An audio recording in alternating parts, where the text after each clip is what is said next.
ఏంటి ప్రెగ్నెన్సీలో ఫ్రూట్స్ అనేవి చాలా చాలా ఇంపార్టెంట్. అలాగే మిల్క్ గూడా ఇంపార్టెంట్. నాలాగా మిల్క్ పడకపోతే మిల్క్‌ని ఎలా యూజ్ చేసుకోవాలో నేనిప్పుడు చూపిస్తున్నానండి.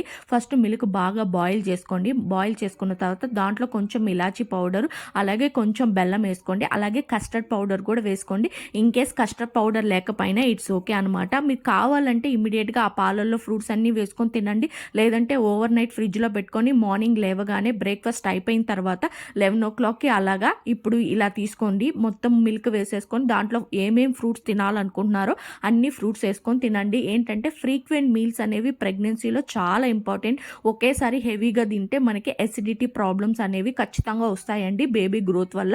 సో, అందుకని ఇలా ట్రై చేయండి. మీకు స్టమక్ గూడా ఫుల్‌ఫిల్‌గా ఉంటుంది. అలాగే ఫ్రూట్స్ తిన్నట్టు ఉంటుంది. మిల్క్ తాగినట్టు ఉంటుంది. హెల్త్ బెనిఫిట్స్ కూడా చాలా ఉంటాయి. వీడియో గాని నచ్చితే లైక్ చేయండి, షేర్ చేయండి, సబ్స్క్రైబ్ చేయండి. అలాగే ఇన్‌స్టా ఐడీని కూడా ఫాలో